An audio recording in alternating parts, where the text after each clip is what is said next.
Hey there, it's Wes from CyberFox. You know what one of the most frustrating problems with cybersecurity today? It's you see how frustrating that is? That's the user experience when it comes to UAC. You know, the whole user account control system privileges that have been set up by Windows. Now, at CyberFox, we're not hating on it. In fact, it's a critical component of what we do. But let's think about why it's such a challenge and a frustrating point for end users. At the end of the day, it becomes a gatekeeper. And it makes sense that Microsoft developed this because they wanted to separate what's in user space and what's sort of in the administrative task world. It's a way to sort of say, hey, these are a set of tasks that can't be performed on the operating system unless it runs with elevated privileges and control. Now, the idea behind this is simple, of course. It's Microsoft's method of making it more difficult for malware to operate when it doesn't run with administrative privileges. But the challenge was not in the idea, it was actually in the implementation.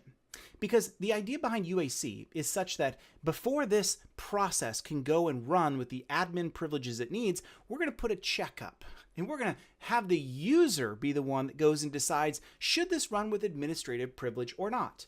Now, in Microsoft's mind, if I can just insert myself back into that day when they were developing this, who are the people that were creating the operating system? It was engineers. Who are the people thinking about how the UAC might be useful? It was the engineers. So engineers would naturally think, oh yeah, we can put this stop setting here and make users investigate it and click it and see if this makes sense for them.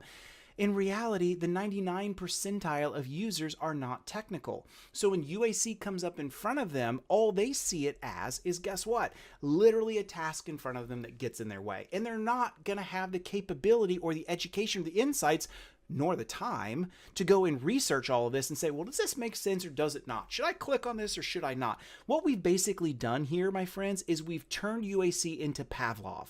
The second they see UAC, they just whack past it, click past, click past, click past. And if you're honest, even as an administrator, you have done the same thing, haven't you? I know I have. So this is a frustrating challenge. The problem isn't with UAC. We need a gatekeeper.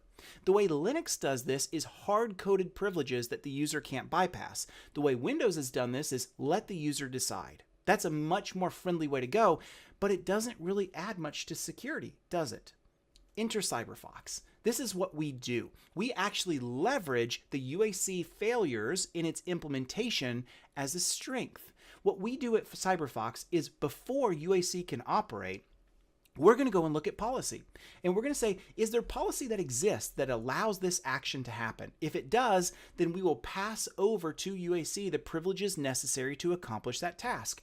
If it's unknown, then we'll pause it and we'll let administrators see it and decide what to do. And they can give a one-off approval or they can approve it by policy. It's extremely granular. It can work at hash levels. It can work at certificate levels. There's all sorts of ways you can build this policy. But what we're doing is we're turning UAC's weakness into a strength. We're giving it the capability to not get in the user's way. So, you know, the next time one of those SolidWorks applications tries to run and it requires elevated privileges because that's just how they operate, now we have policy that gets in front and it's pretty much transparent to the user and they get to have a great user experience while we are also not giving out full system administrator privileges everywhere we go. And also, we've removed the UAC from being a Pavlov response. Check us out at CyberFox. If you want to know more about this, why it's awesome and how it works, check out right here below. We'd love to have a conversation with you about UAC, about privileged access management, and how we can help. Thanks.